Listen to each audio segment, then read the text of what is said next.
Bourbon. Belts. Blockbusters.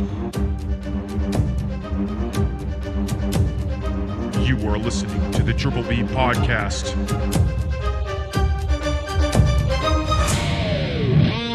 Let's fucking go. Welcome back to the Triple B Podcast, Bourbon, Belts, and Blockbusters. I'm Ryan. And I'm Tim. We're back to sip on some bourbon.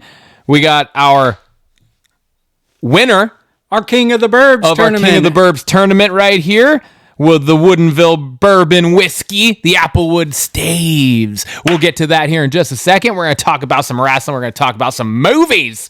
Hell yes. My brother. Oh, testify. Oh, good pull. I like that. I like that. We're back, man. We are back. We are here. We have our winner of our King of the Burbs tournament. We have been for the last 3 weeks now. Started with our 16 Burbs. Boy, did we. Yeah, we did. It was a good one. That was a fun one to film. We had 15 that we've had previously on the show, plus one mystery bourbon that ended up being the was that the brown? The vanilla. Yeah, brown vanilla bean. And we dwindled it down from the 16 to 4, then from the 4 to 2, and from the 2 to the 1. The actual finals will be posted on our socials that we'll get to here in just a second. But the Woodinville Applewood Staves Bourbon took home the crown. And the runner-up, the Wolcott, is going to be utilized in a special cocktail next week. So. yes, it will. We will have the bottle placed up here on the pedestal betwixt, if you will, Randy Orton and Cody Rhodes, who are fighting today for the King of the Ring at Night of Champions in Riyadh, Saudi Arabia. Yes, they are. Brother, Cheers, man. cheers. What a fun tournament. Hell yeah, man. That was a great idea. I know it was a coworker. Coworker Brittany Lund, thank you. Yeah, thank you. Shout out.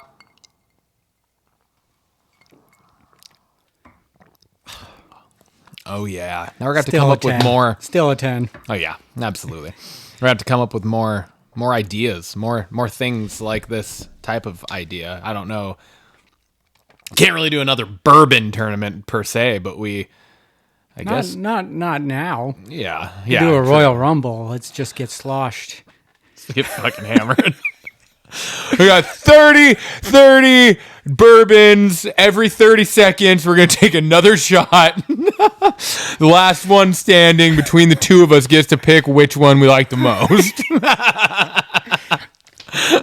Whatever one knocks us out last is the winner. Yeah. We could do something with cocktails, though. Yeah. For real. We could actually do something with cocktails. That would be a little bit more intricate. Yeah. And logistical, but we can start planning something. Yeah, we can maybe figure something out. Anyways, Yeah. Great idea. Thank you. You said Brittany? Brittany, thank you so much. Absolutely. That brings us over to our socials. You can find us on Instagram, X, YouTube, TikTok. We are at TripBPod. You can find us on Spotify, Apple, Amazon. We are the Triple B Podcast, Bourbon Belts and Blockbusters. And you could shoot us an email at triplebpod619@gmail.com. Shoot us your ideas, any questions of the week you might want us to ask each other, a bourbon recommendation, a tournament idea, whatever you got. We love to hear from you. All right, that brings us to this week's rendition of our weekly fact check. Hell yeah. Fact checking on last week's episode. It is my turn this week, and I didn't get out quite as unscathed as I usually do. Excellent. So I got 6 things on here. I feel like I'm usually about 3 or 4 things on the weeks that I have to do it. So we doubled my workload. But yeah, none of them were like crazy stuff. It was really just kind of some follow-up stuff for the most part. Okay. But I'll just start here.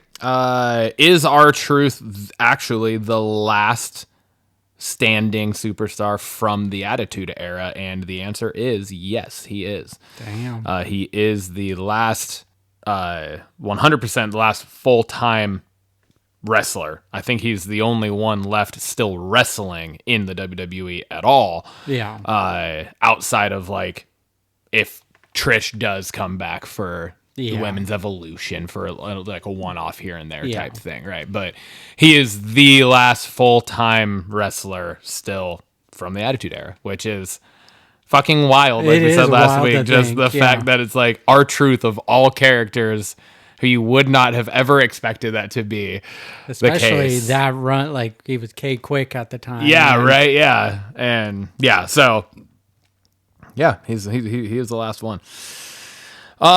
We start talking about the women's tag titles and just the shit show of which that just is in its existence, honestly. Yeah. But and I kind of went off on like a little tangent of like, because you had said like, well, then they need that, then they better do something with the tag titles. And I was like, but who? Like, there aren't any women's tag teams. Yeah. And I went and looked. I think there's just 2. The best that I could. And I said, women's actual tag teams.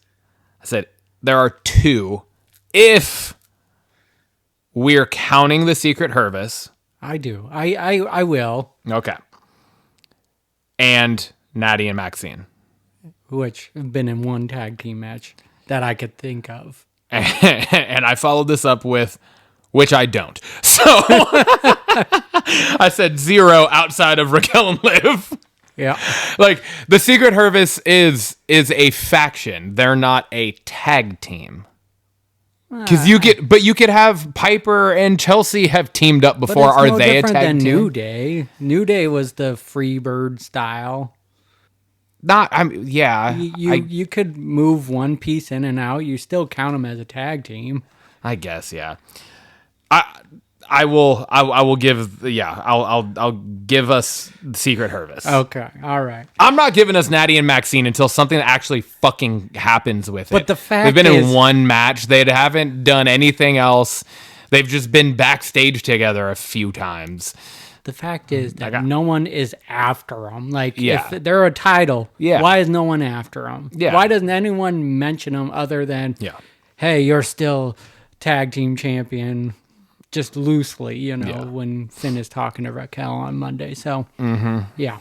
And so, if we're counting those 2, plus Liv and Raquel as the champs, there's 3 women's tag teams on the roster, main roster, SmackDown and Raw. And one of which is probably breaking up within the next 6 months upon Liv's return, once what we're assuming is going to happen takes place and Roxanne ends up taking her place. Yeah. Right. So then I guess you could argue that Raquel and Roxanne would be a tag team. But again, it's like we have nothing that is like they're just randomly thrown together. Yeah. Secret Hervis is at least an actual group with a name. I guess, the Judgment Day, but like they're all just randomly brought into this random connection of a group now. So agreed. Next up, I was on my, again, another tangent. I was on my Goldberg tangent. And I was like, Goldberg hasn't had a good match in the WWE since before 2002. Yeah. I may have been a little out of pocket. I don't know. We'll see after this. I looked up Goldberg's matches since 2002 in the WWE. Yeah. He's had, quite a few. He's had quite a few. Most of which I don't remember being that great of quality. Mm-hmm. I want to say maybe KO. Maybe the match against KO where he won the title could have been, just because KO is that good. But I legit couldn't remember it all that well. Which then it kind of made me that's why I kind of put the question where I was like, could it have been? Is it just my brain fog getting me, or was it actually not a memorable match? I don't think it was memorable. Outside of that, I'm pretty sure it was quick, and I was pissed off that because KO I know, lost, but that's been like most of his matches since he has come back. Like he hasn't really done a good full long match, and it was like him and Taker was fucking terrible because that was in Saudi, and he got fucking concussed backstage before he even fucking came to the ring. Yeah, right. Like him and Brock, that's just never been good. I mean, there was some they're not decent, but like some of their bouts were interesting at least. But no, not him and Roman. No. Yeah. No. Him and Dolph Ziggler. No. It's essentially a squash match. He squashed the Fiend. Yeah. Which I'm exactly. about, that's what and that's kind of where I was like, I can't remember the KO match, so that's why I put it on as like maybe, but I know the other ones that I was reading. I was like, no, this is not these. None of these aren't good. Yeah, and yeah, so I stand by it. I think what I said may have actually been relatively factual. Yeah, as factual as an opinion could get, at least I think. I want to say there was one that wasn't like a quick squash. It was different. And I remember going, well, this has been better than the norm, but nothing great. Nothing great. So I will agree with you. We talked about Cena's pipe bomb actually quite a bit last week, obviously. And we talked about how he dropped God damn it. Now I'm going to Claudio Castagnoli. Nick and Matt references, and how you were saying that you thought that it totally could have been in reference to Colt Cabana and then Nick and Matt Jackson. Nicholas and Matthew. Yeah. I also completely this was without even looking into this at all. This was just like during the week I was on Facebook or something, and I saw that same reference that we were talking about, and how that wasn't just you thinking that that it was in reference to AEW, but this post that I saw was like, but I think that it actually could have been in reference to this, and it cut to a CM Punk interview backstage before Rock Cena 2. He was wearing a Cesaro shirt. CM Punk was wearing a Cesaro shirt, and while being asked about that match and how essentially his whole response is like, why would I care about Rock and Cena 2? So he was throwing shade at the match prior to the match happening, and then talked about Dolph Ziggler and talked about was it Zack Ryder? Was Matt Cardona, right? Yeah, and Zack Ryder. And that makes so sense. He's wearing a Cesaro shirt, talked about both of them in that, and he was talking shit about The Rock, or the Cena's match with The Rock. Yeah. So but he did also mention the whole sharing of a locker room, and how I like you more than most people you've shared a locker room with. Yeah. Shortly before he then said that, so it could have just been creatively genius that he was doing both.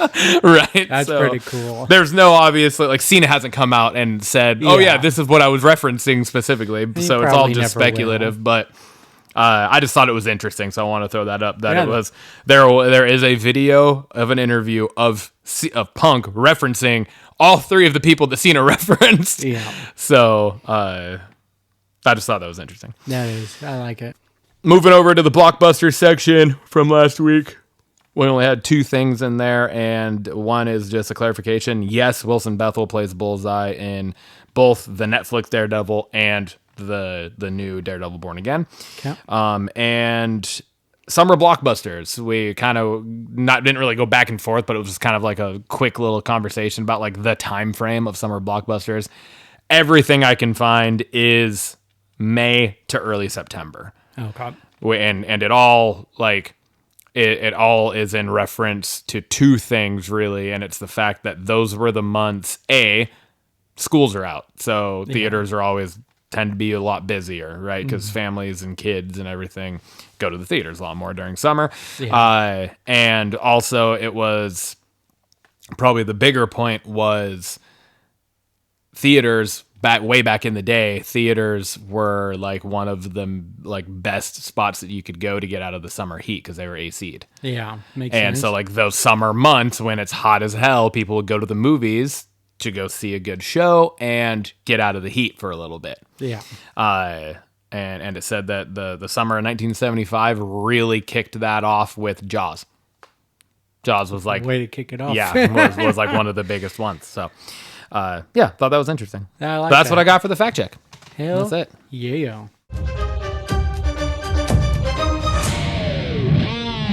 That brings us to belts. Let's go. Ding, ding, ding. My brother Timothy, what do you want to talk about? I got a few things. Yeah? A few things to talk about Got on the Raw. cups. The Seth Riders. Shout out Justin who was scrolling through social media and said people are calling the group Seth Riders. The Seth Riders. I thought that was funny. But they opened up the show, and I said it last week, when these guys are on TV, it's good stuff. And has it lost a little luster? A little bit. But what really resonated with me was just what Seth was talking about. And he really has been a linchpin since coming up to the main roster from NXT. And he's been in everything big, pretty much, essentially.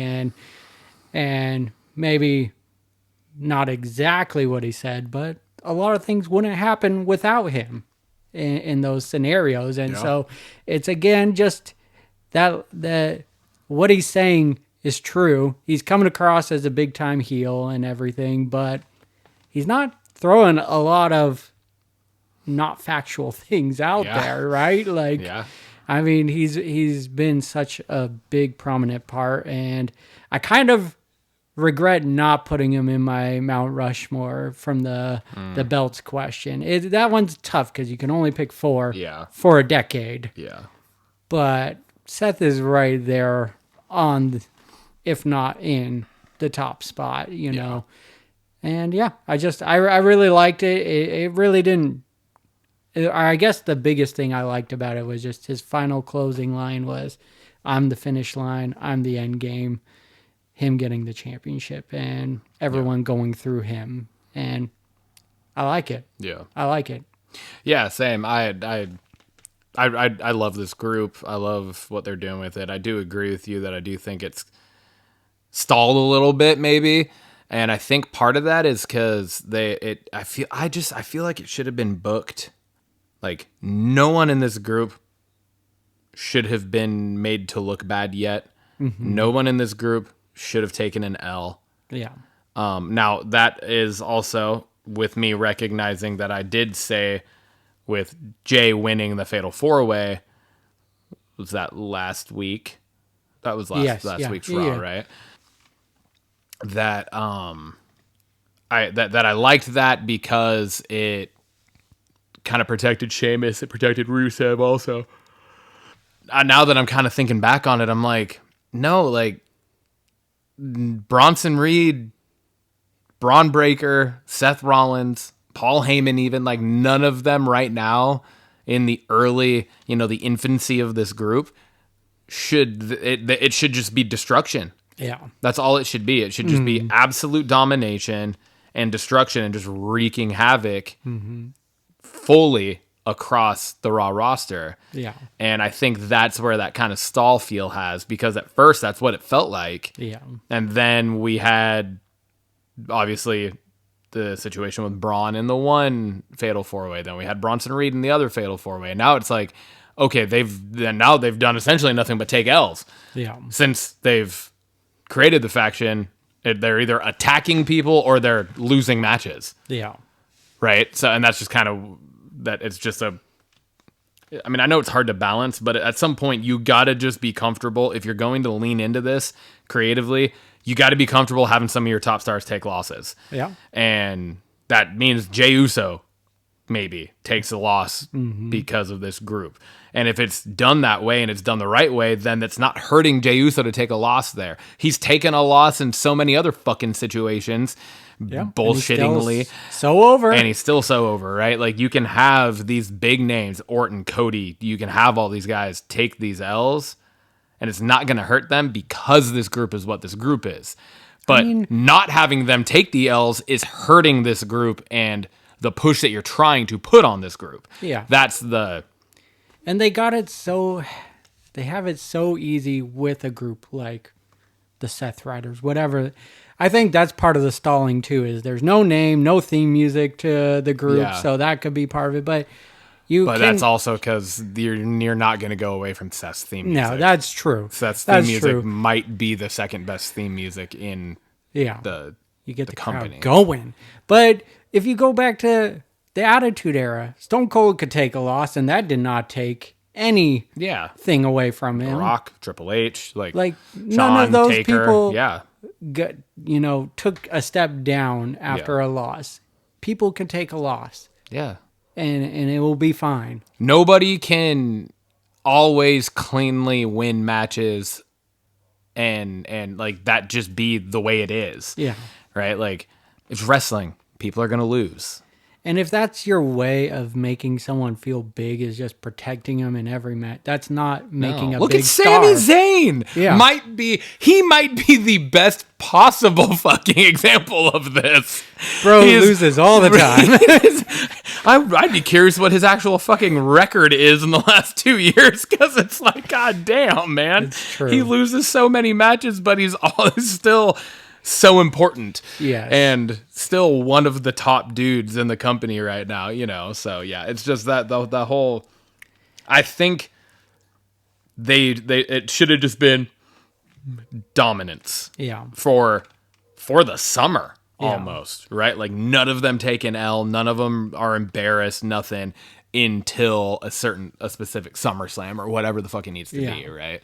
Yeah. Because now it just feels like we've already had that, and it's just kind of like, Yeah. No. Now if they lose, it's not a big deal. It's not a big deal. It's just like, oh, okay, they lost. I mean, Seth losing might be a big deal. That might be the only thing.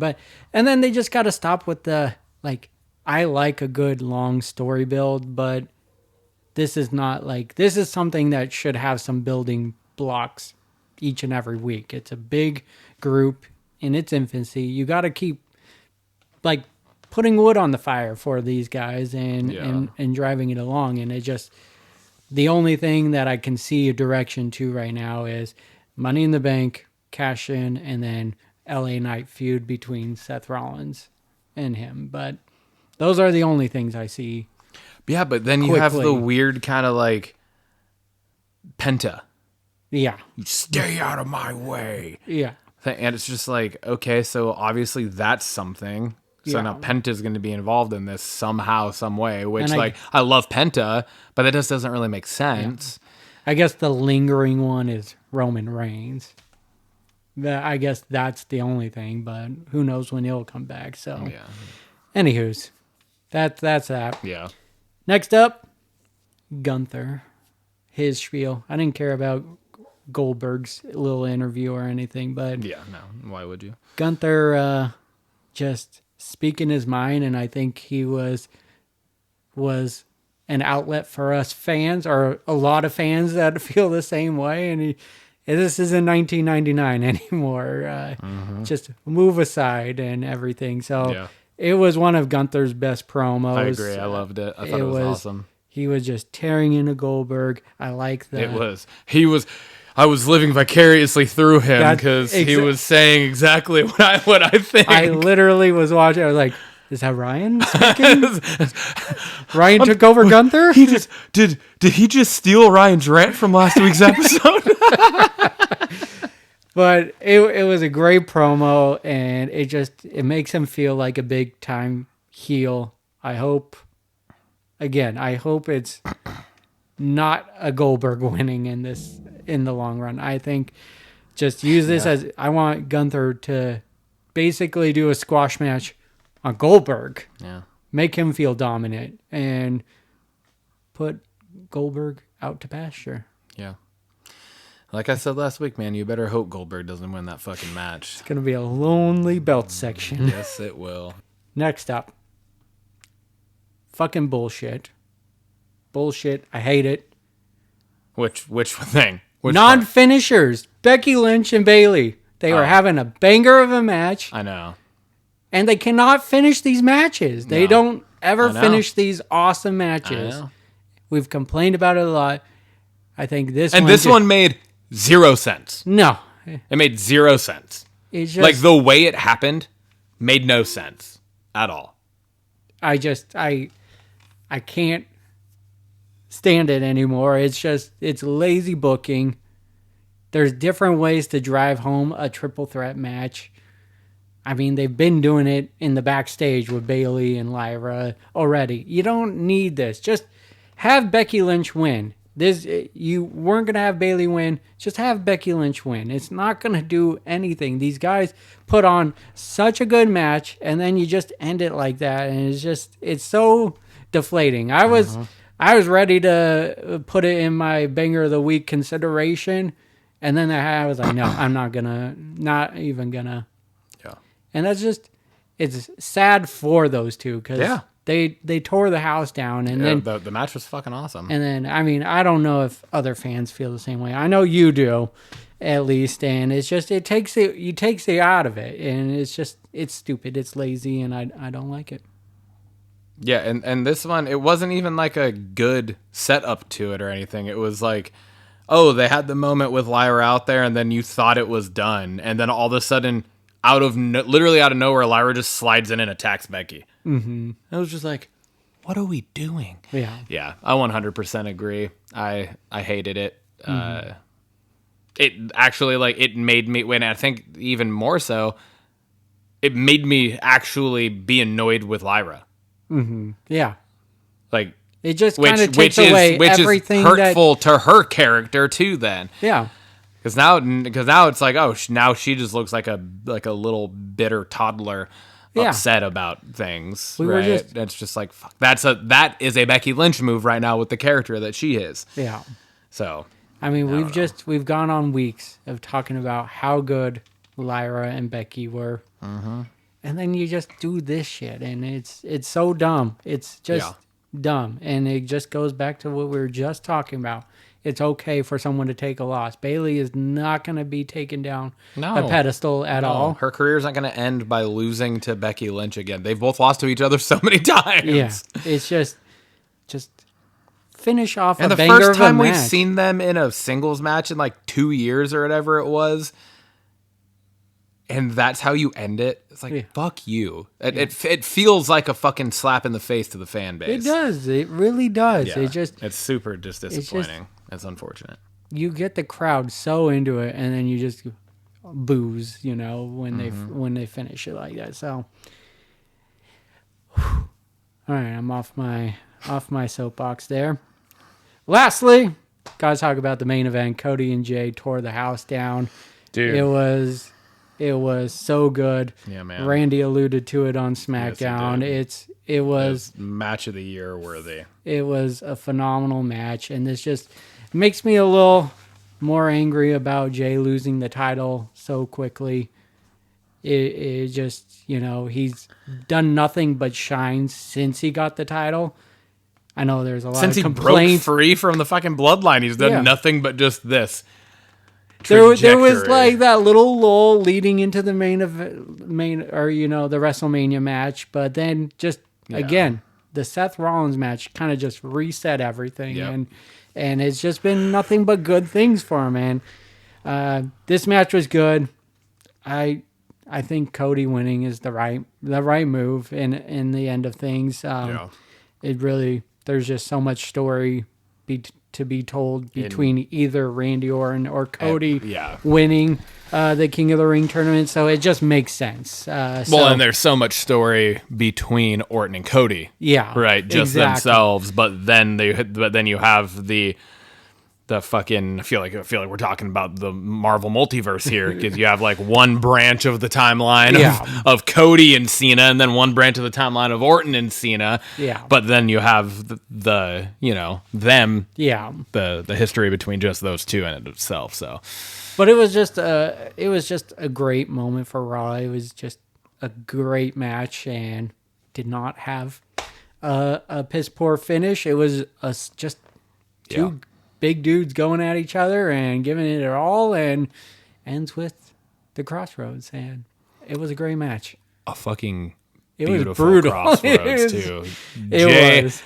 It looked like Jay went straight to the side of his face and nothing else. I said, ooh. But the reversal of the Crossroads into Jay hitting the Crossroads was fucking dope too. Yeah. And Cody can take his own move pretty well also. Yes, he can. Like, I really liked it. I thought it was a great match. It really was. It's one of the best matches that we've had in a while. So it was with a clean great. finish. With a clean finish, yeah. It was awesome. Yeah. So, all right, that's what I got for Raw. all right. Bringing me over down to the Schmackadown. Outside of the technical difficulties that they experienced, about Were you able to watch 4 minutes. the rest of the promo Yeah, because they fixed it. on Netflix? On Netflix. They fixed it. And it's not from the TV angle. Yeah, it's from like the side cameras and stuff. But I was like, this is almost fucking cooler for a promo, because it gave it a completely different feel. You're seeing the different angles of Cody and Randy. But yeah, I was able to see the whole thing. So Yeah, okay, good. Because I did watch, because they fixed it for cable. I wanted to see how it was going to be portrayed on cable, because it aired early, obviously because of being in Saudi, but then cable still comes on at 8 for me, so I watched it and it had those angles that you were talking about. Oh, okay, yeah. So you saw that same thing? Yeah, but then it just... I thought it was cool. It was a little disorienting in parts, like it wasn't fully there, but yeah, it was a kind of cool perspective. Seeing I liked it. I thought angles. it was just new, and I know it was like not meant to be that way, and that's not how they would have preferred it to be. But I liked it. I thought it was. It was cool that the show went on, and they were able to capture it. Yeah, for sure. And I was like, I gotta know what they say, because it was a pretty fire promo. So, anyway, sorry. On to your talking point. Sorry. Yeah, no, I just wanted to point out, like, that was part of the talking point, just because the promo itself, like, even without the weird, the camera angles and the weirdness of it, like, getting cut out, and I was just like, the whole time I was watching it yesterday, too, and earlier today, I was like, fuck, man, I was like, I'm never gonna know what the fuck was said. Like, I don't know, what the fuck? And I don't know. I just thought the whole promo was like really solid back and forth between them. They both are just spitting truths and facts about things, but you feel it for both of them, And that's one thing that we didn't talk about really was the Final Four of the King of the Ring tournament were all faces. Yeah. They're all, it was Sammy, Jay, Orton, and Cody. Mm-hmm. That is new to me. I don't know, it was interesting that I was like, when have we ever had fucking 4 faces in a That's true. in a finals of anything, right? Like, so then it was like, no matter how it shook out, you're having face versus face in the finals for the King of the Ring, because like last year it was Nia and Lyra and Gunther and Randy, right? It was like heel, face, right? And I feel like that's usually how things are booked, but this was not even like 1 heel and 3 faces or 3 heels and 1 face. This was 3 faces, so it didn't matter, or 4 faces, so it didn't matter who it was. You were getting face versus face, and so I thought that was cool. But I think definitely this is the right outcome, is Cody versus Orton here, and that the promo that they put on, I don't know. I really liked it. I thought it did a really good setup for their match, and I like drove that, home a lot of points. I like, and Cody alluded to it, I like that the past few weeks he's been cut off from talking, and so then he gets to pour his heart out about this tournament in a big time fashion with Randy Orton's, right before the finals. And so I did really like that, and it was kind of a cool twist, because Cody always gets his words in, and this was different. Yeah. He kept on getting cut Yeah. off and everything. So I like how he did that. It was just, it feels like there's stakes for both of them. Yes. And again, like I alluded to from my Raw talking points, is it feels like it's the right two for the finals, and they both have a point to go after Cena in the long run of things. So either way, whatever branch they decide to go down, I'm here for it. Yep, same. My next talking point here is the tag team situation on SmackDown. A couple different things here. The DIY versus Andrade and Rey Fenix match. So good. Fucking great match. So good. Holy shit, it was a great match. There were some sloppy parts to it, for sure. I don't know what Johnny Gargano was doing with the moonsault where he rolls away and supposed to hit another moonsault. Yeah. He botched that. He did not roll right. He didn't roll fast enough. He didn't roll far enough. Whatever. He almost got a fucking backflip landing feet straight onto his fucking sternum. Like, the moonsault I was like, coup de grace going on. I know, right? The crew d'assault. Love it. But I was just like, oh my God, he almost just died. Like, what the fuck? And then I just loved because it was like obviously awkward. Yeah. Andrade lands and he just drops down onto him because it's like, what the fuck else do you do? So it made me laugh, but I was also like, holy shit, that was almost bad. Yeah. And there were a couple other spots that I'm kind of spacing on. I'm yawning a lot. I'm sorry. I feel like this is the most so far in the first part of a show in a while. But yeah, and I know there were. I'm spacing on exactly what they were. There were a couple other moments throughout where it was kind of like, oh, that's not how, that didn't go how they wanted it to. But it didn't matter, and I think that's the important part is. There was nothing that, like, I didn't linger on any of it where there's like certain things where it's like a botch will happen and then you just like can't get past it throughout the rest of the match. This was like, they're so good that it's just like, okay, move on. Yeah, like exactly. Shit happens, whatever, move on. And they still put on a fucking great match. The good thing is they move fast, like in everything. everything. Right? Yeah, true. And so it's just like, even when there is a botch, you might fucking miss it. yeah. And then Andrade just quickly adapting and just doing like, it wasn't great, but it just happened so quickly after that. It wasn't like well, what the fuck do I do now? Linger. Yeah. It was just quick decision and moved on. And I know we've talked about that too, where it's just, you got to just go through it, and everything. Yeah. So they did a great job with that. Next thing about the tag situation was the tag championship match between Street Profits and the White Six. Yeah. Just another DQ finish. They're just racking those up with this whole tag team division right now.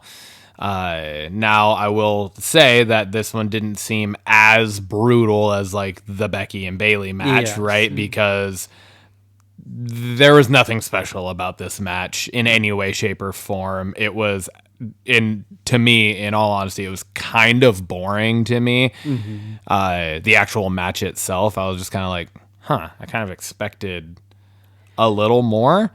I don't know. Like, I just didn't feel like I feel like we're used to these fucking bangers of tag matches on SmackDown, and this just it wasn't even close. To me, the match felt out of nowhere. I didn't know that they were going to go for the tag titles, and I thought there was going to just be more. I thought there was going to be more build up because they were talking about all these tag teams that were going to go against the Wyatts first and everything. And I don't know. I thought there should have been bigger build up to the Wyatts going for the titles because of what has been going on. And I guess I did miss it where they announced the match and everything.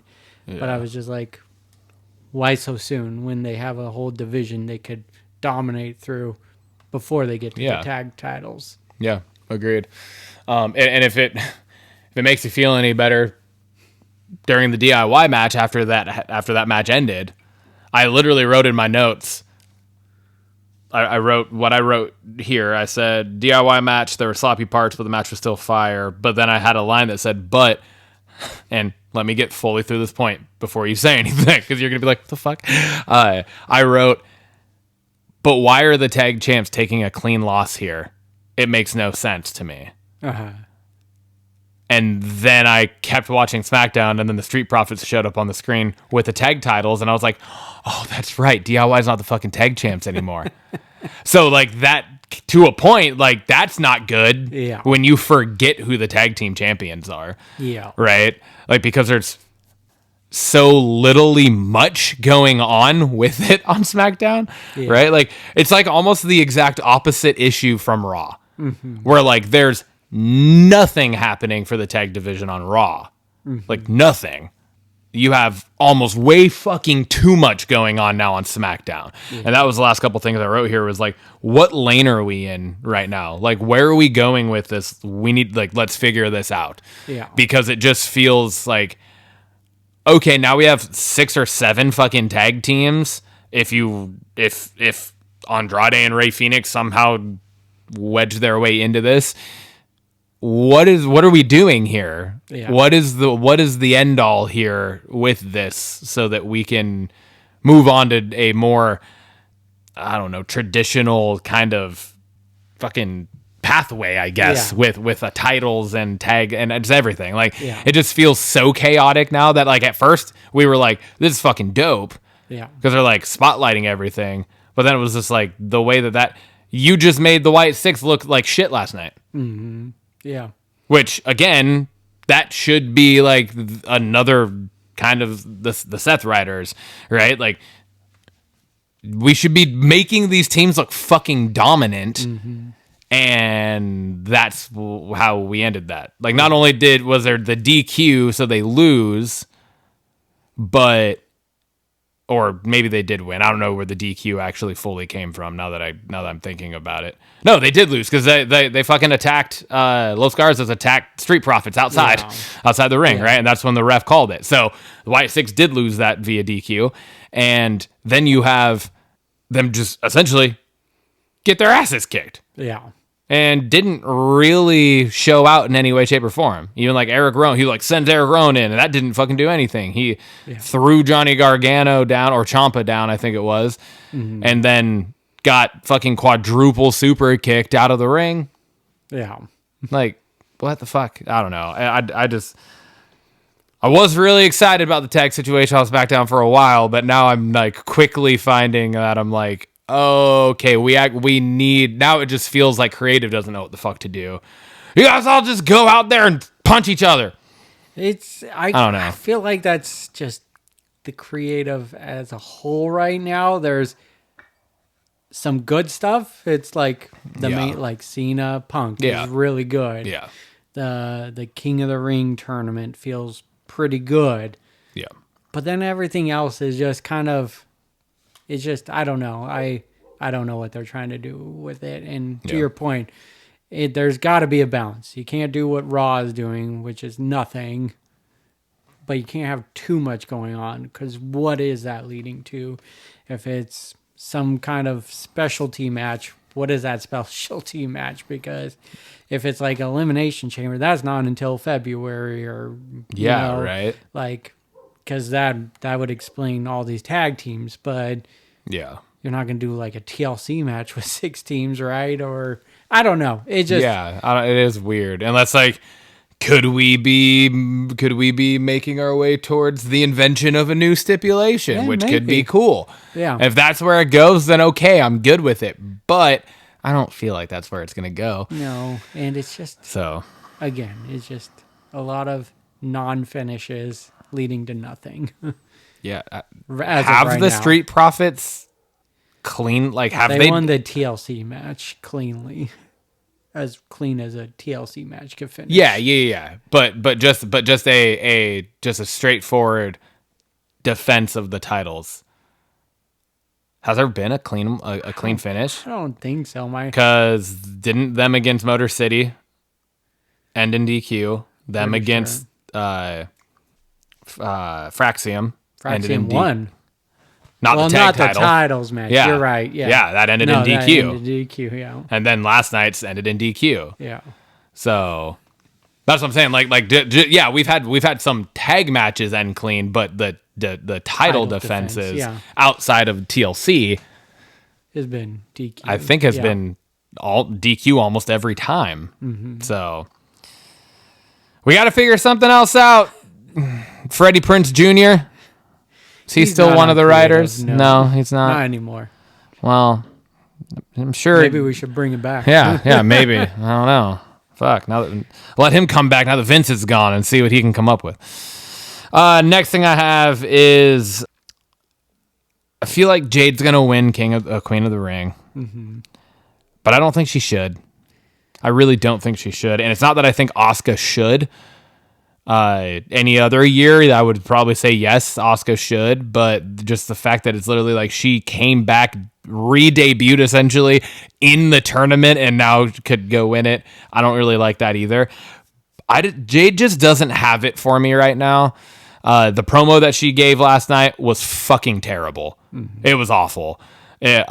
She's not good on the mic. She does not have good character work at all. And there's not really anything outside of, okay, she's kind of a powerhouse, I guess. She's not amazing in the ring. No. Like there's, the majority of the women's roster is more talented, more skilled, and better than her in the ring. Yeah. So it's just, I don't know. She just doesn't have the it factor for me, at least, to where I'm like, but then again, that fucking Nia Jax won Queen of the Ring last year. So there's really just, they have no respect for their own roster. Yeah, I think at this point. I think the only good thing going for Jade right now is the Naomi side of things. She brings, how fucking gross is that? Exactly. It's just be like, the only reason you're moderately relevant right now is because of this other person that nobody can fucking stand either. Yeah. And then for me, Asuka is showing a new almost back to her NXT days. Granted, it's a short preview of what it was, but I thought her promo last night was just back into the old Asuka, which I was excited. I loved her portion of it. Yeah, I want to point that out. I loved Asuka's portion of this because it kind of made Jade look even worse. Yeah. Right. Because it's like Asuka's just fucking playing to the crowd and being herself. Yeah. And then you have Jade that's just like this fucking robot of a person. There's just no reaction for it. There's nothing. No, it's just not good. But she's going to win. And it's what you predicted. I know. I'm tired of... Both of our predictions are still going. Which one was yours? Cody. Oh, that's right. That's true. Yeah, that is true. Jade and... I unfortunately predicted Naomi winning the fucking Money in the Bank, so I'm going to stop predicting shit that I don't actually want to happen. Because if Jade does win this, I'm like, do I need to go fucking play the lottery or some shit? What the fuck is going on? Except it needs to be something I don't want to happen. I want to play the lottery to lose $100,000. I know it probably happened somehow. Fuck. Yeah. And finally...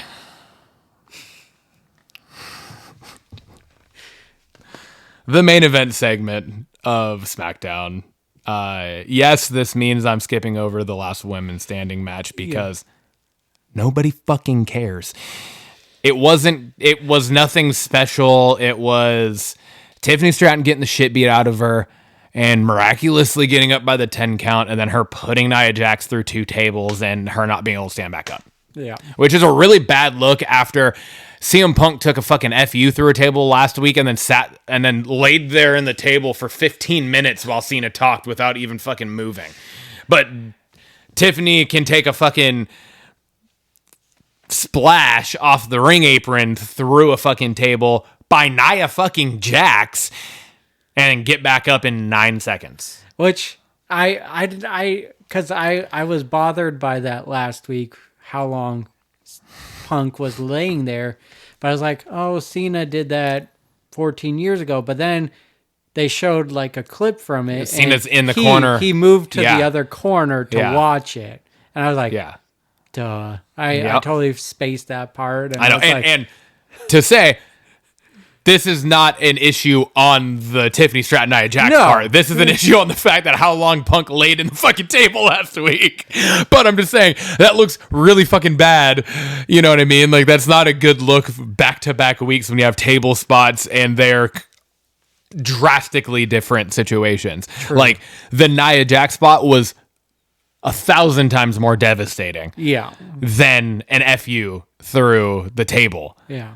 But you got right up from an I know. It didn't even fucking bother me. It was tossing you into the air and you landing on my head that bothered me. Still kind of bothers me. I mean, I'm just happy that we're doing the King of the Burbs tournament the last 3 weeks. I haven't had to take a bump. But anyways, it's neither here nor there. That is not my talking point. My talking point is the actual main event segment of the night, which was Punk Life. Punkonomics. Basic punkonomics.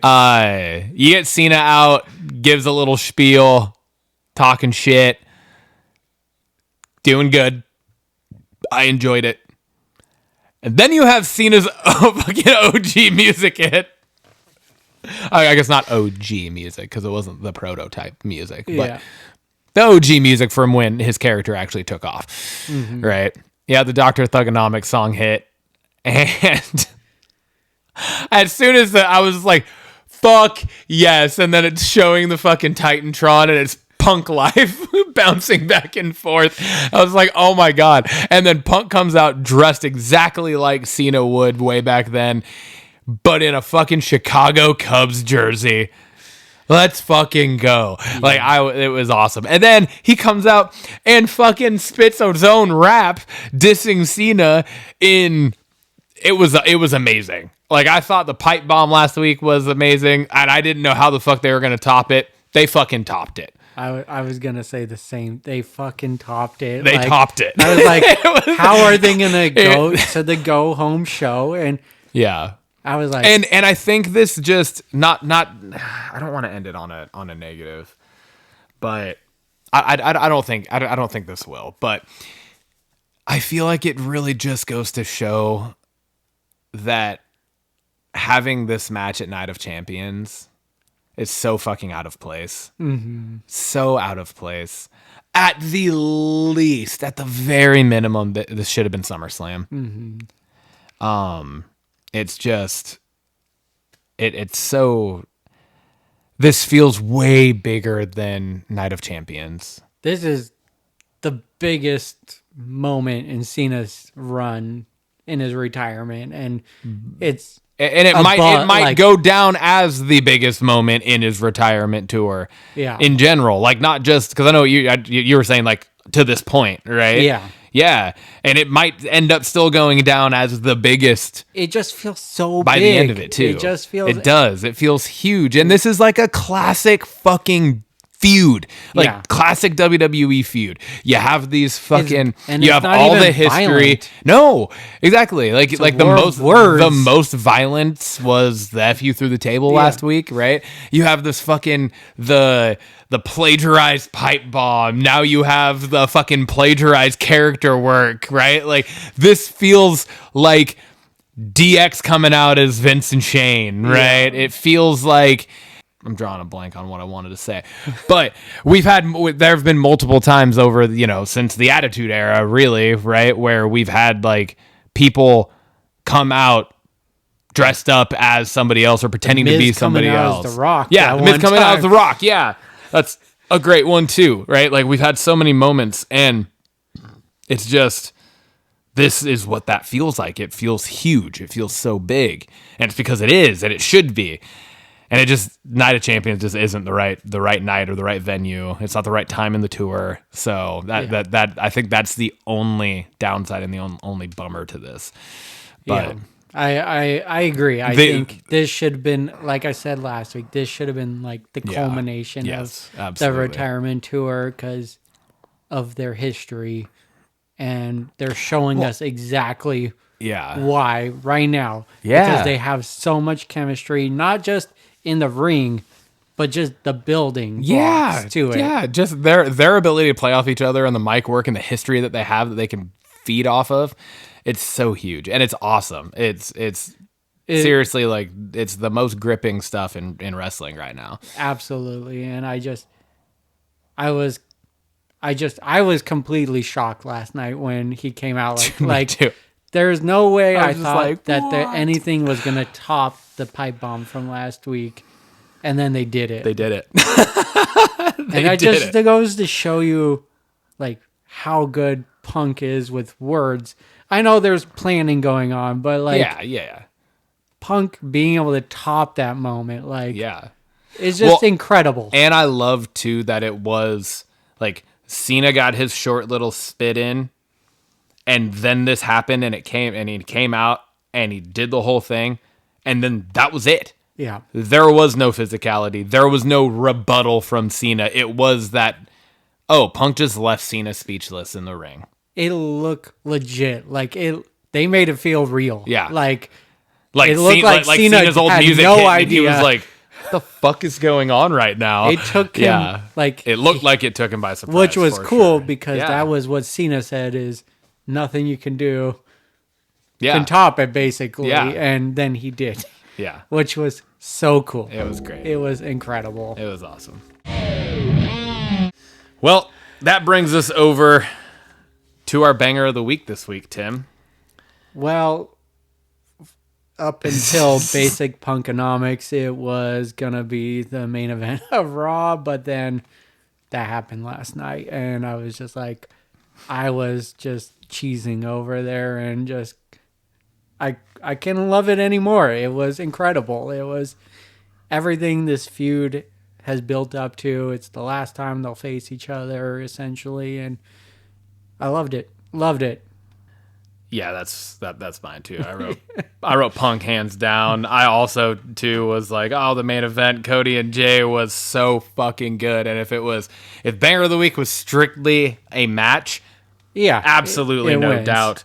But it is not. It is open to anything that takes place throughout the week of wrestling. Sometimes on other brands and shows and stuff that we don't even cover.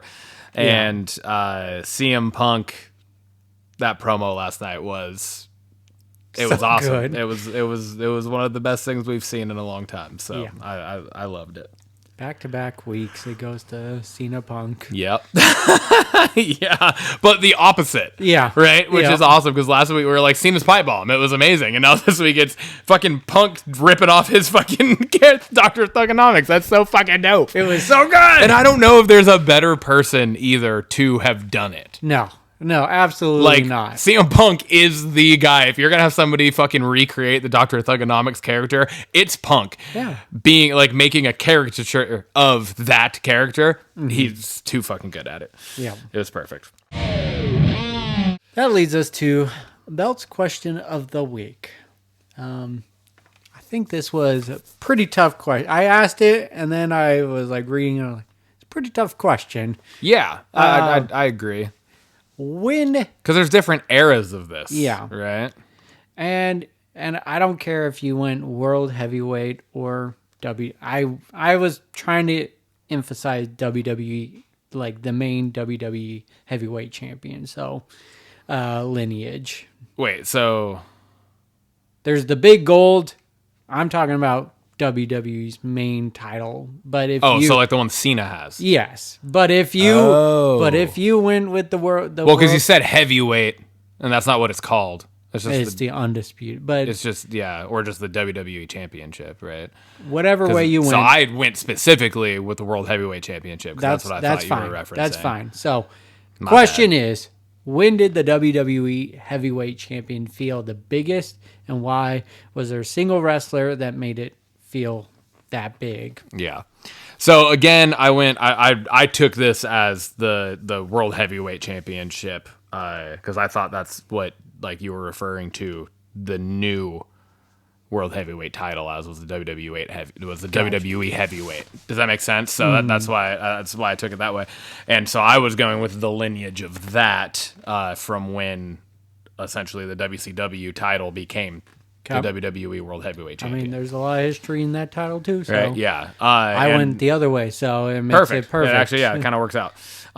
And so when did it feel the biggest and why? And again, I'm not talking WCW. Yeah. I'm just talking when it became WWE. I kind of gave a time frame here, not like a specific year, but I gave a specific year range. And I wrote I feel like 2005 to 2009 was a really big time for the World Heavyweight Championship. And I couldn't single out a specific wrestler, but I have two that are like the two biggest ones on my mind, and it's Batista and The Undertaker. Yeah, I would They had a agree with lot that. of battles back and forth with that specific title, right? Yeah. And I don't know, I just feel like when I think of the big gold from the mid-2000s, I picture it being around Batista's waist or around Taker's waist, with Triple H probably being a close runner-up there. Yeah. Right? But to me, it was like Batista and Taker, and that time frame, those like 5 years there, I think were just like really big in my mind for me. Yeah, So I like it. I agree. I think I definitely like Triple H first comes to mind just because he was the inaugural, but then there's kind of like some negativity behind him being the champion, whereas Batista was just like, I dig this, so I like that. All right, so I went with the WWE, the undisputed, whatever you want to call it now. just call it the WWE Championship. WWE Championship. You got the World Heavyweight and the WWE. That's the easiest way to determine the difference between the two. So it's hard to argue that Roman kind of made it feel the biggest recently. Like it's just, but I know that a lot of people were like, he was gone a lot and didn't defend it a lot. So there's just a couple moments, and I did dwindle it down to one time frame. But I felt like CM Punk winning in 2011 at Money in the Bank, like I thought that was a huge moment for it. There were stakes at it. He was leaving. We didn't know if his contract was renewed. I thought that was big, but that wasn't it for me. It was 2002 when Brock won it from Rock and at SummerSlam, and then it just kind of concluded like everything from the Attitude Era, from the invasion angle.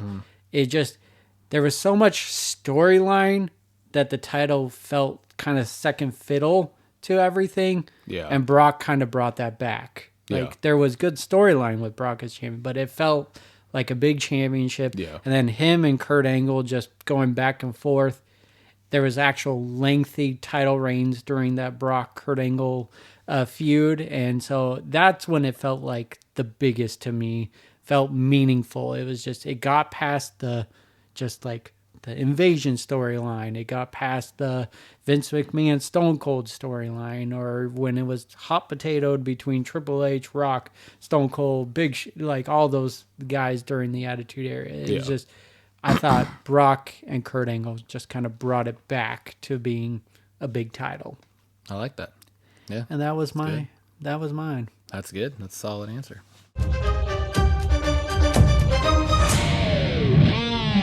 That brings us over to Blockbusters! Cut and action. Alrighty, we got 4 movies this week to talk about. I think since we kind of broke it up into how we're doing things now, I think this is the first time where we only... There were... I think, no, I think 2 weeks ago. Yeah, I think 2 weeks, weeks ago yeah. was only movies. Anyways, The Roofman. This movie is called The Roofman. The synopsis for it is: a former U.S. Army Reserve officer escapes from prison after robbing McDonald's restaurants and hides out in toy stores before being recaptured. The cast of this is Channing Tatum, Kristen Dunst, Peter Dinklage, Lakeith Stanfield. I think I'm saying that correctly. Or it could be Lakeith. I'm not totally sure. And Ben Mendelsohn. The release date will be October 10th of this year, and it will be out in theaters. This is based on a true story which I'd never even heard of this story before. Me but I neither. saw this. So, but yeah, Channing Tatum plays the main character there, where he's the one that went to prison, escaped, he's on the run, and he's hiding out in the walls of a Toys R Us. It's awesome. It is. It's great.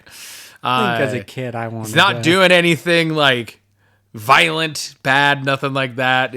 Just a little bit of robbery and B&E, and he's the trailer for this just makes it look phenomenal, and it makes it look fun, which I don't know if that's necessarily like what you want. Yeah. Hey, look how fun it is to be a criminal, everybody. But it does have like a more lightheartedness feel to it. There's like a love story involved here as well. Mm-hmm. You have like what looks to be almost like almost like employee of the month-ish A little bit, yeah. type of feud almost between Channing Tatum and what looks like it's going to be Peter Dinklage's character. I don't know. It looks great. I'm stoked. I'm here for the whole cast are amazing. Mm-hmm. Just fantastic actors and actresses. But I'm here for pretty much everything Channing Tatum, and this is right up my alley. So I'm excited for it. Yeah, I mean, I think this has got to be one of the most excited I am for a movie after watching this trailer. Like, it legit looks so good. Channing Tatum is great. I love that his name is Jeff. My name is Jeff. My name's Jeff. I just thought that was cool. Yeah. It's been a long time since I've seen Kristen Dunst in anything. Yeah. And then we've been saying Peter Dinklage a lot recently. So He's in a ton of stuff. great cast. I'm super excited. You said it based on a true story, and I'm here for any of those kind of things. Yeah. Looks funny, exciting. I'm excited for this one. Really, really, really excited. Same. Next up, we have Eden. The synopsis is set between the two world wars. The film unravels the shocking true story of a group of disillusioned Europeans who abandon civilization, convinced that society is corrupting humanity's true nature. Seeking paradise, they settle on a remote, uninhabited island in the Galapagos, only to discover that the greatest threat isn't the brutal climate or deadly wildlife, but each other. As tension spiral and desperation takes hold, a twisted power struggle unfolds, leading to betrayal, violence, and the chilling, still unsolved deaths of half the colony. The cast is Jude Law, Ana de Armas, Sydney Sweeney, Vanessa Kirby, and Daniel Bruhl. The release date will be August 22nd of this year, so this just in a little over, month and a half or 2 months. What's the date today? A little less than 2 months, and will be in theaters. Looks intense. It looks fucking crazy. It intense. Looks I mean, wild. it's a great cast again, Fantastic cast, yeah. but Another just ensemble. looks intense and crazy. It doesn't give a whole lot, but also gives away a lot, and just looks like there's gonna be some brutalness to it. It kind of gives me Midsummer vibes a little bit. Yeah, for sure. But then it's directed by Ron Howard, so I I have know. no clue what direction I this is know. gonna go You're like, in. what? Yeah, But- there's certain directors where you're like, okay, I have an idea of how this is gonna play out, Yeah, right? Ron Howard directing a movie like this, completely wild card here. I have after no watching idea. The Studio, I don't know. I Should we know. be afraid? Yeah, and the fact that this again is another one that's based on a true story. Yeah. Right. And I just realized that the synopsis says the still unsolved deaths of half the colony. So like this to this day is still an unsolved situation. So I'm even more excited to see what happens in this. Yeah. I don't know, man. It Ana de looks- Armas is unhinged in this fucking trailer though. Yeah. Look, it is wild. I'm here for it. I'm excited. Me too. Talk about unhinged. Fuck me. The Strangers Chapter 2. I know I mentioned it. It was like one of the things I'm excited for in 2025. I believe I mentioned. So it could have easily been in our Fred section, but this is the first official. No, because this is yeah. We've talked that Fred is for things that don't have trailers yet. This is or follow up trailers. Yes. Right. Yeah. And this section is for like when we get the trailer all of the information and we can actually fully put it out. So Yeah. no, I think this was right. I think that's the right spot for it. All right, perfect. So, Strangers, Chapter 2, the synopsis. The strangers are back, more brutal and relentless than ever. When they learn that one of their victims, Maya, is still alive, they return to finish what they've started. With nowhere to run and no one to trust, Maya must survive another horrific chapter of terror as the strangers, driven by a senseless, unceasing purpose, pursue her, more than willing to kill anyone who stands in their way. Cast, Madeline Pesch. Release date, September 26th of this year, and the platforms is in theaters. It comes out on my birthday. Hell yeah. Dude, first off, this is The Strangers meets Halloween 2. I wrote the same thing. Like, I was like, she wakes up in the hospital and then it's just like she comes out. I was like, is this Laurie Strode? I Yep. was like, what the fuck is going on? But now there's 3 or 4 fucking people that are after her now, and I'm like, oh my god. And like, I don't mean that in like a bad way in any No. way, shape, or form. Like, I'm not saying, oh, they're just knocking off Halloween 2, because I'm sure there's more than just the hospital Yeah. sequence here. But the hospital sequence, I was like, this is very like really giving me the feels of Halloween 2. So I literally said the same thing. Why are hospitals always empty in scary movies? I know, right? What is going on? They do not close. There's people walking around. Yeah, there is staff everywhere. I have spent the night in a hospital when our daughter was born. I spent 2 nights in the hospital. Yeah, that's not how it is. This trailer is just intense, to say the least. It's one of those anxiety-driven ones. Again, the running axe man. When do you ever see a villain sprinting? Just straight up sprinting. Like, you don't Yeah. see that. They're always just walking and catch up to someone. This guy's sprinting. Sprinting down the hallway, wielding an axe. Yes. The Very Strangers creepy. has always been a like scary movie in my heart. The Liv Tyler one was great. I enjoyed the chapter 1 to this one, and really excited for the full trilogy to come out. I'm gonna be honest, I still have not seen the first chapter yet. I need to. You need to. And now, especially after watching this trailer, I'm like, fuck, I need to. Yeah. Horror movies are a little harder for me to watch at home now. Yeah. My wife can't stand them, and my daughter is getting to the age now where I got to be careful what I'm watching around her. So, And then lastly, the like 2 scenes that really stuck out was the hair pull, oh my god, and then that made me hurt. that then- made me cringe. and then in the room when you think it's closed off, She and then closed she's the door and right just behind standing, her, just the and I turn, was just like, face to face. fuck. Like, oh my lord. So good. Yeah. So good. I'm Yep. really excited for this. Lastly, Guns Up. This looks fucking awesome. Guns Up. Synopsis. On the brink of leaving the family, a mob henchman's final job goes off the rails. With the clock ticking, the ex-cop has one night to get his unsuspecting family out of the city before he gets snuffed out. Cast is Kevin James, Christina Ricci, and Luis Guzman. Release date is July 18th of this year, and it's going to be out in theaters.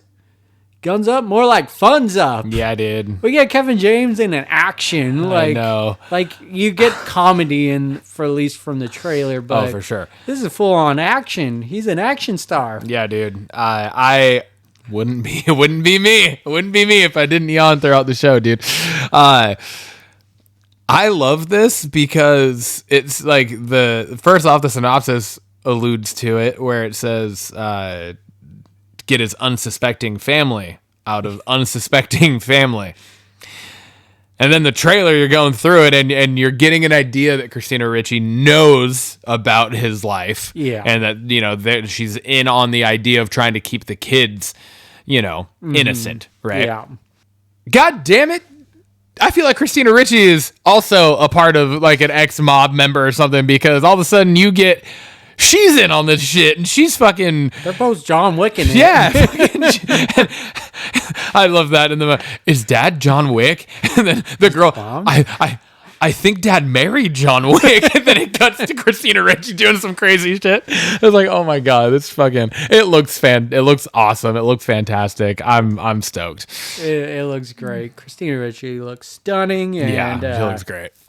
I'm excited for this one, to say the least. Fred! Follow up, rumors, early development, Sawverse. Some news broke that Blumhouse has acquired Twisted Pictures, part of Lionsgate and the production of the Saw movies. And so that reunites James Wan back with Saw, the original creator of Saw, along with, I forget his name, but he starred in the movie as well. But it gets to come back home, essentially. And James Wan released a little thank you letter, and he's excited to get back into it. And I love the Saw movies, and I'm really excited to see his vision coming back to the series because, while overall I really enjoy it, there was a big, step down in the later movies. Oh yeah, definitely versus what was earlier done. So hopefully the first 3 were just incredible, killer. Yeah, the 4th one was still good. Yeah, and then I think it definitely dropped off. But I mean, I still enjoyed them for what they were and everything. But it's exciting to get James Wan back in this. So let's go. Really excited for that. Lionsgate is overall still going to be the one releasing it, but Blumhouse and James Wan get to put their touch on it. Yeah. So super excited for that. We got the final trailer for the Fantastic Four First Steps. I mean, dude, this was showed quite a bit more. We got a bearded thing. Mm-hmm. That was cool. A rock beard. I like it. I think it's awesome. I thought it was cool to see that. And I think it definitely helps to further just allude to the fact that this movie is not going to take place in a single time frame. There's going to be a time jump of some form, whether it's just months or, by the end of it could be a couple years. Who knows? Yeah. But there's definitely going to be a time frame because the thing's letting his rock beard grow. Yeah. And also, probably the more obvious is the fact that you find out in the movie that she's pregnant, that Sue Storm's pregnant, and you see the baby. So you're getting that time frame, right? At least 6 months. Yeah. Right. So yeah, and I don't know. I just I feel like we saw quite a bit more of the action involved here. Mm-hmm. I know that's been one of the I guess kind of things online about the recent trailers is like, oh, we're not seeing like any of the actual action stuff take place, and it's also like that. Yeah, you want to see the whole see the whole fucking movie in the trailer? Shut the fuck up. But you did get a little bit more of a glimpse into some of it. You got a little bit of a better look at some of their powers a little bit more too. Especially Mr. Fantastic. It looks good, and I think that's the important part here is because his powers might be some of the hardest to make look good. Mm-hmm. Now, Marvel had the kind of warm up with Miss Marvel. Yeah. Right? Because she has moderately similar stretching abilities at least. Yeah. Right? And so they were able to at least play that out in that show. I'm assuming to make sure that they could get the Fantastic Four fucking right. And so far, everything looks great. There's not a single thing about this that I'm worried about or anything. Everything that we've seen so far, I think, has been cinematically just beautiful. Yeah. And I'm very excited about this. Me too.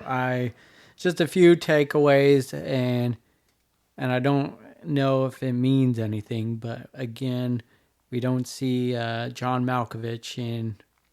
We've only seen the one glimpse, and it seems like he's getting either they're trying to keep it secret, or he's not going to be in the movie anymore. Yeah, I saw something about that after they put out this last trailer, they also put out a little press release type thing, and his name was no longer even on it. Mm-hmm. Natasha Lyonne's on it.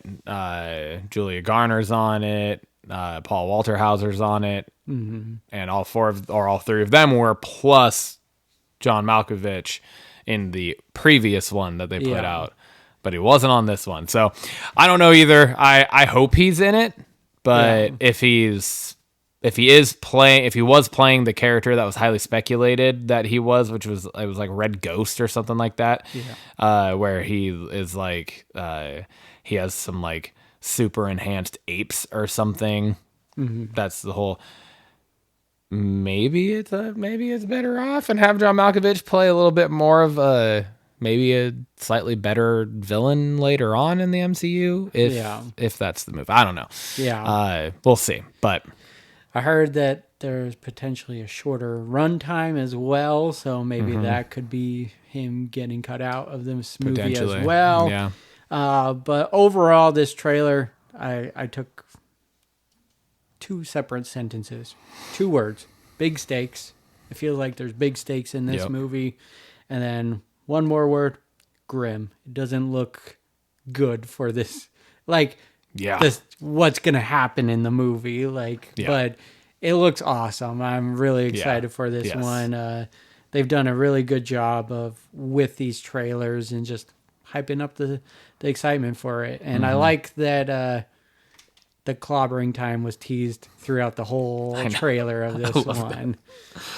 I love it. I thought that was really cool. I absolutely love it. It was like that's just the cartoon version of me.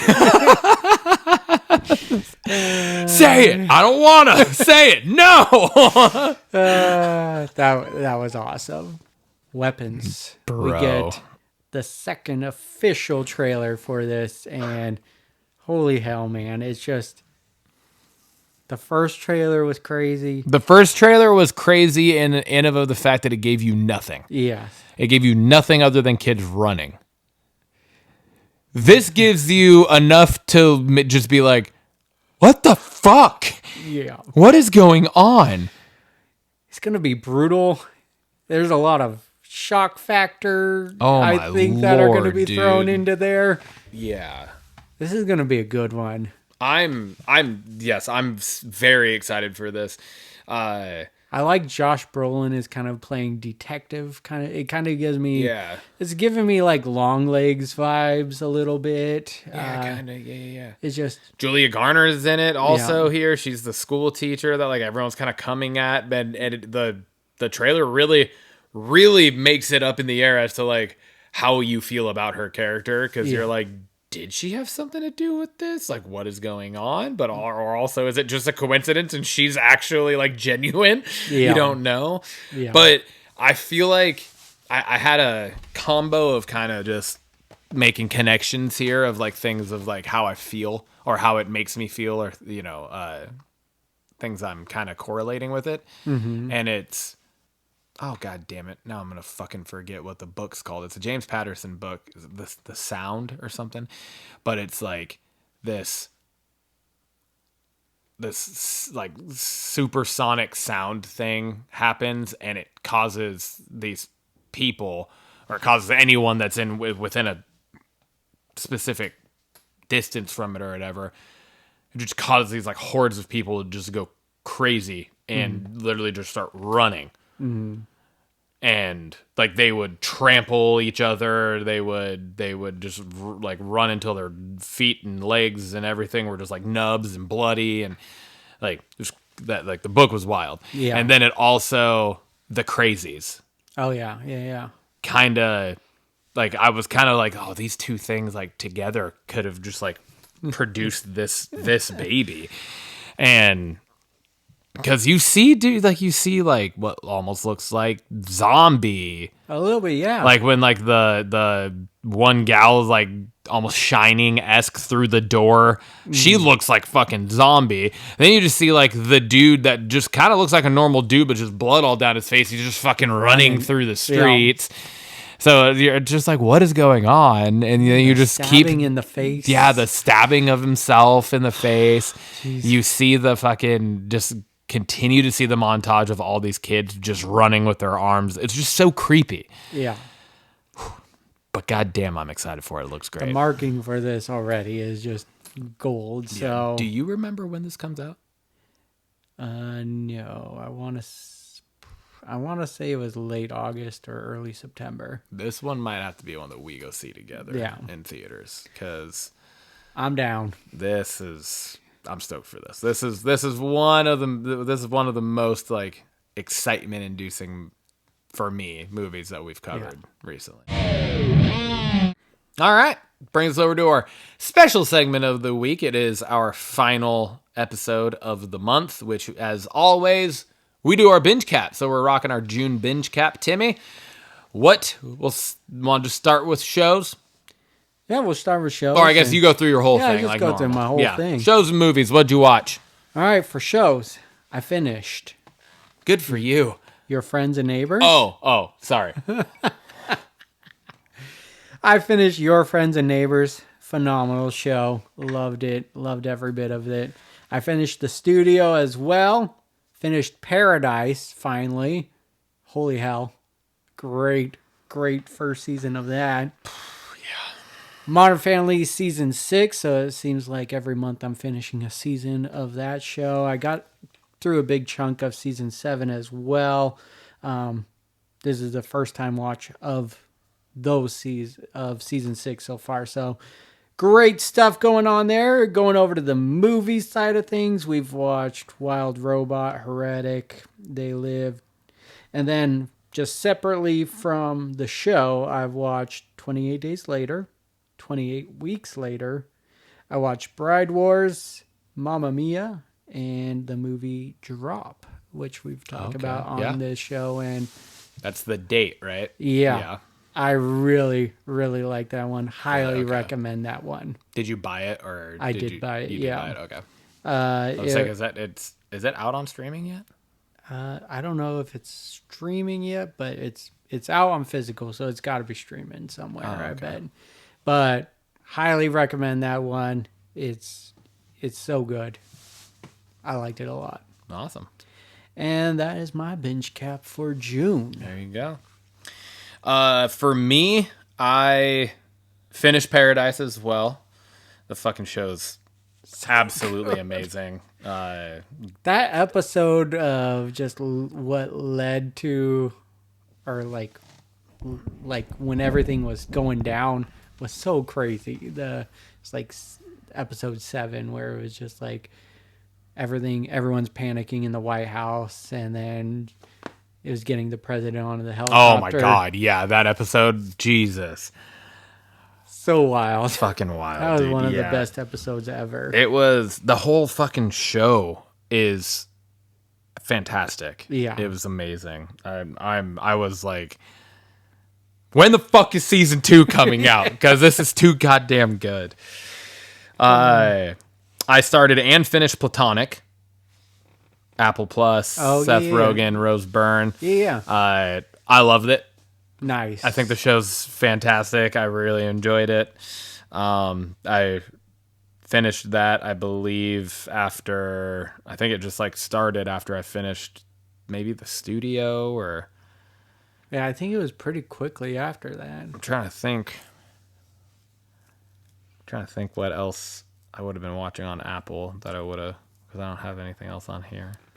Anyways, but yeah, started, finished Platonic. I thought season 1 of that was great, and I'm assuming they're going to make a second season of it just because the way it ended. Mm-hmm. Seems like they definitely could, but I also could see if they didn't, that could have been a good way to end it also. So, but I'd be down for a second season.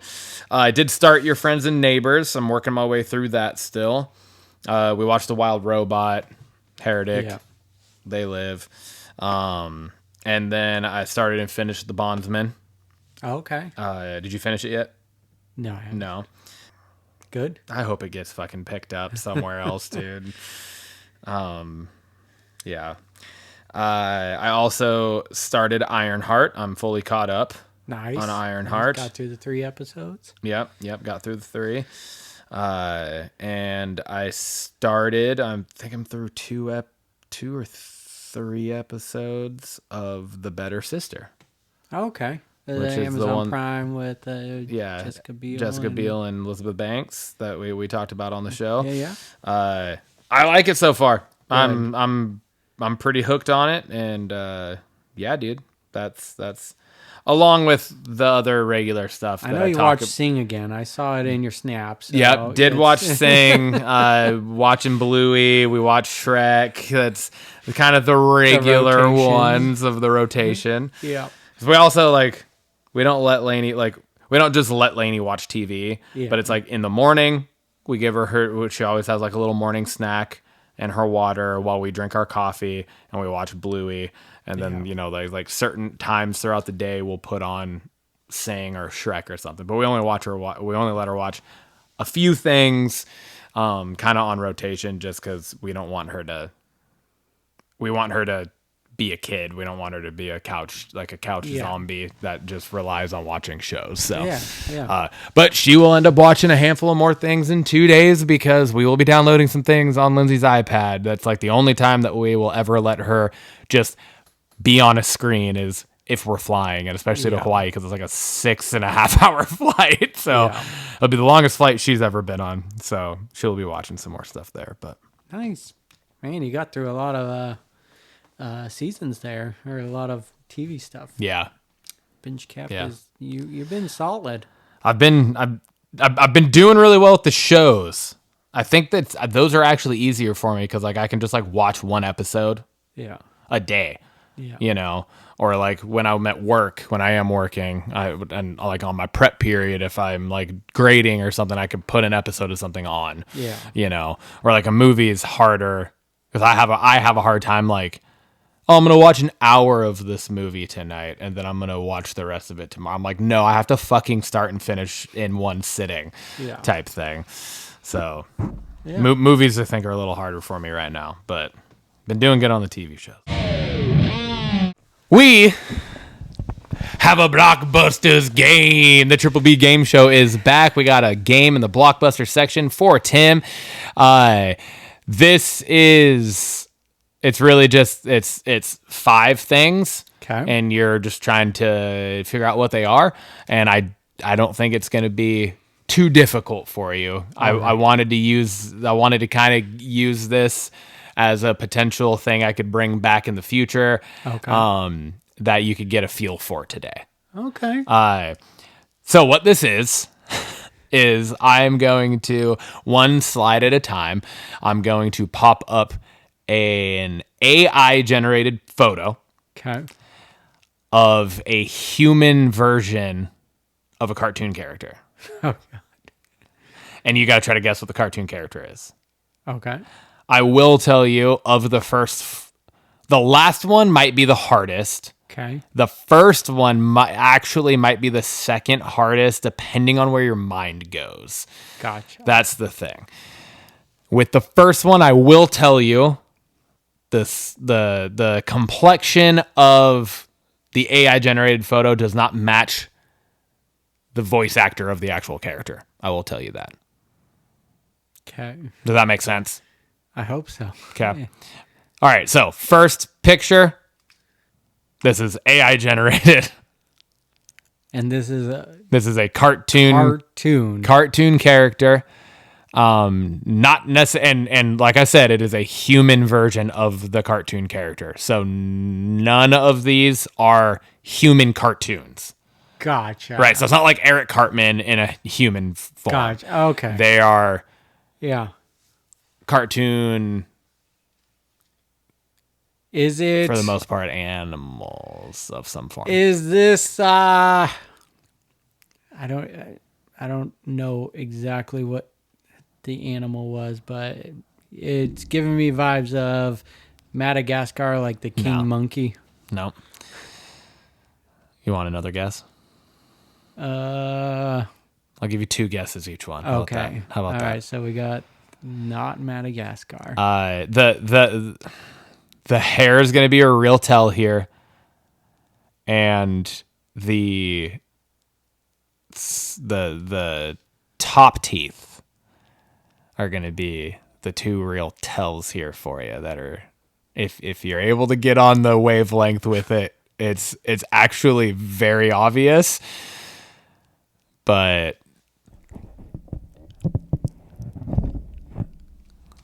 Is it donkey? it's donkey. The mohawk. And then when you said the teeth. Yeah, that's where I was like, the teeth The are. mohawk and teeth. Yeah, That was because a good clue. those teeth are significantly bigger than most people's normal teeth. Yeah. Right. Okay. All right. I can see the two. Yeah. Okay. All right. Okay. Now I'm. Like I'm I in said, the I think juices. that one. That one could have potentially been the hardest or the second hardest, depending on how well you do with the fifth one. I think the next three are going to be ones that you'll be like, oh yeah, okay, you ready? Next one. Oh God. This is show or movie? Primarily a show. Oh. I believe this was not something that I was super into. Okay. But I mean, there's been, I want to say there's been a movie at least, maybe that has utilized these characters. This is the main character. Oh, God. There were video games. Video games? I believe there's. I mean, yeah. I know of one that kind of swept the nation a few years ago on your phone. Toys, card game. You're gonna be so fucking mad. Okay. That I'm just. You had two guesses. Throw a guess. Ash. You're tracking. Look at the picture again. Ash is from what? Pokemon. You're look at the picture. Brock. No. Yu-Gi-Oh. Huh. Pikachu. Damn it! I told you it's not a human. It's not a human character. Oh, that's right. Right? It's like when you said Ash, I was like, how the fuck are you not getting? Look at it. It's a yellow shirt. It's a human version of the character. It's like the exact pose and face. At least I got to Pokemon. You were on Pokemon. You were right there. Yeah, it's Pikachu. All right. That's It's a good one. All right. Next up. All right. So 1 for 2 so far.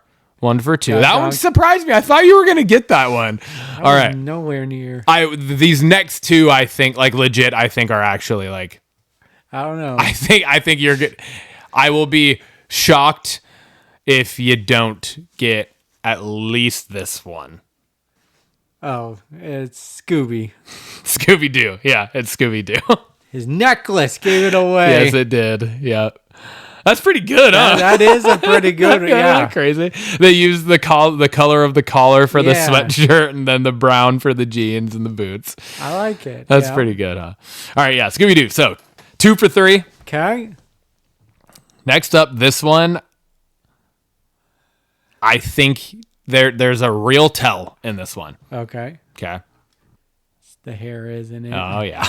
It's the hair. It's giving it away. It's the hair. The shirt also. It's... God, why can't I think of the hair? Like, that's what I'm fixated on here. So that is hair on him. Yeah. The actual character. All I can picture is those strands that are sticking up, though. Yeah, that's all you want to focus on. That's... The actual character itself, that is not hair. Is this... It's not hair? It's not actually, it's intended to be hair, but it is not actually hair on top of the head. Oh God. It is a different Yeah.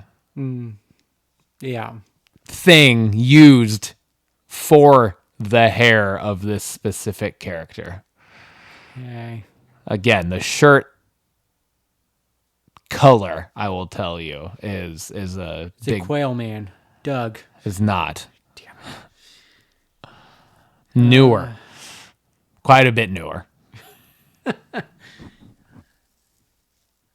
Oh, is he gonna bug me one Think night? of the hands, the face. This one I really got no clue, but hold on. Man. Movie or show? Movie. Okay. 2 specifically. Oh, okay. Now I know it. What? It's Olaf. It is Olaf. Yes. The hands, That's like the hands. Yeah. That is like spot on, huh? Yeah. No, That's what I was saying. I was like, it is meant to be hair, but it is not actually hair on his head. That's a really good. That's really. Without giving it away. Yeah. Like, that's spot on. That's really good, isn't That's it? spot When on. that popped up, I was like, holy shit. All right. So this is potentially Okay. the most challenging. I think it's the most. I do, yeah. So here's the 5th one. We'll see. But you could fucking get it right away, too. Oh, well, that's We'll see. pointy dick. Pointy dick? Sorry, I got a Pokemon on the mind. There's a video where it's like, oh, that's this. It's a guy getting all the names wrong. Yeah. I've seen that. That's Pikachu. Yeah. Everyone knows Pikachu. All right, here we go. 5th and final. And it's not This is human. It's not a human. Nope. This is a human version of this character. This is primarily a very long-running episodic TV show. There have been some movies based off of the show with the actual characters, but primarily Homer is not Homer. Is that human? I don't know. Homer Simpson. It's not Homer. Okay. I feel like the Simpsons you would classify they're as like humans in the okay. Simpson world, right? They're not like animals or anything like that. Looking at the colors, we got blue, yellow, and we got Okay, so picture older gentleman, I grumpy think guy. that's definitely you're grumpy. tracking there. You're definitely tracking. I think the shirt is pretty spot on here. Okay. And the pants are more or less kind of the color of, to a point, the character. Not just the pants that the character wears. Yeah. Because this character doesn't necessarily wear pants. Is it? The head here is also a pretty good giveaway. Oh, really? Mm-hmm. The face, the head, the stance. Oh. I like this one might be actually one of the best like side by sides when it pops up. Is it Ren? Mm-mm. Ren and Stimpy? No. A little later. Okay. If I'm remembering correct network. But a little later, honestly, arguably one of the biggest cartoons of this network. Oh shit. If Ren and Stimpy is the network, I believe it was. I will say I feel this one's cat dog. No, it is Okay. not. Okay, so that was your two that guesses. was 2 guesses. Squidward. It's Squid. It totally fits. It's Squidward. It totally fits. Yeah, Ouch. that's But what I was. I think like, that's probably the biggest show. Yeah, that channel. Yeah, on Nickelodeon. Yeah, Yeah. for sure. That's. I was like, I'm pretty sure Ren and Stimpy was Nickelodeon. That is a good side. Isn't that It good, really dude? is. Like when that popped up, I was like, oh my god! Like I was like, If only I think the it nose will be was a little bigger. I know. I was like, I think it will be the hardest one to just see that. Yeah. But I do think it's also like one of the best.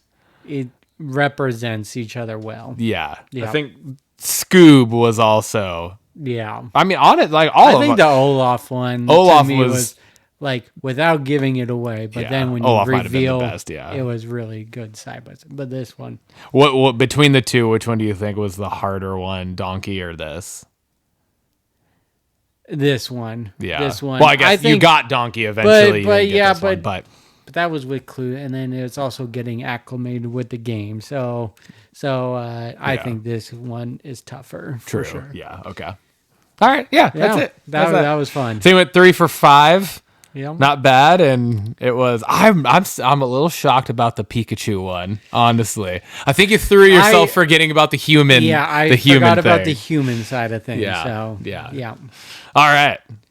Okay. But that was I've seen this type of game a lot. Yeah. There's two guys I follow on TikTok specifically that do that. They're brothers that do this type of thing, and they'll do like, can you guess these 5 movies from The Cookie? Oh. And it's just like a picture from like a screen grab from one of the scenes in the movie where a cookie was featured, right? Oh, wow. And the brothers, going through it, type of thing. And then they did this specifically, but with specifically redhead characters, like redhead wow. cartoon characters. So it was like Nigel Thornberry, and it was really good. It was solid, but I didn't want to just like rip off what they're doing. So I like it. I took the idea, but I made it my own. All right, awesome. Blockbusters Finally. question of the week. I also pose this question. Family time. Think back to when you were younger. Was there a movie that was watched over and over that seemed to bring the family together where, just no matter what, you put the movie on, get the family watching together? What one sticks out to you? Yeah, this is kind of a tough question for me because initially I was thinking like me, my 2 brothers, my parents. Yeah. Right? And I'm like, that wasn't really a thing for us. It wasn't really like my parents split when I was so young, Yeah, right? yeah. Like my parents split when I was in kindergarten, right? So like I don't really have one where like that in reference to family in that way at least. But the thing that did pop into my mind was once my parents did split, my dad moved back over to Issaquah. He was living with his parents for a little while. And when we go over and visit on weekends, we'd be staying at their place. Well, my cousins, my dad's sister's kids, they would also come over, and then it would be all like the 5 of us all hanging out at Grandma and Grandpa's house. And what the movie that I like specifically remember is like the OG Wizard of Oz. Oh, okay. Because I feel like we put it on, I feel like all the time. And that was just like good memories of watching that movie with I'm the youngest of all 5. Yeah. And so, my cousin Julia, who's between me and Nathan, then James, who's a year younger than Jason, and then Jason's the oldest. So all 5 of us just would watch the OG Wizard of Oz among, some other just like old time movies because we're at Grandma and Grandpa's house. That's what they had. Yeah. Right. So, but yeah, that was the one that came to my mind the most. What about you? I gotta give this shout out to Chris because he's the one that really forced this movie upon us, but then it seemed to get everyone together and watch this movie. So Home Alone 2, it was one of his favorite movies, and I would roll my eyes every time it was back on the TV. I'm pretty sure he wore that VHS tape out, but once it was on, we were all watching. Yeah, you're all hooked on it. Laughing and having a great time, and it's so good. It's just such a good movie, and it makes me think of my family a lot. And I like those moments, and we could still quote it to this day, and for sure, and just enjoy it. I bet if we threw it on right now, we would all just be sitting down watching it. Yeah, so for sure. Yeah, and it wouldn't matter what. It wasn't just a Christmas movie for us. It was all year long. So. And I had a couple like that, like Home Alone definitely popped in my mind because I'm like, oh yeah, like every Christmas we would watch Home Alone. Yeah. And then every Christmas that my dad specifically, as we got a little older, we would watch Lethal Weapon. Right. Yeah. And it was just, but I was like, that's more of just like, because it's the holidays. Yeah. That's not like this, where it's just like any time of the year you put a movie on. So that's why I didn't go with those. And then I also almost wanted to say Austin Powers Goldmember, because Nathan, when that movie first came out, Nathan had that motherfucker on 7 times a day, I swear to God. And I loved it too. And so, and like everyone else hated the fact that me and Nathan would watch that movie so fucking much, and we would quote the shit out of it. But I was like, that's not really the whole family. That was just me and Nathan and pissing the rest of the family off. So I was like, fuck. But yeah, awesome, dude. That was a good question. Man. I like that. That was solid. That was a little bit of a curveball, I guess, from some of like the typical question that we have on here. So I like that. That was good. All right, man. Fucking episode 56. 56. Cheers, dog.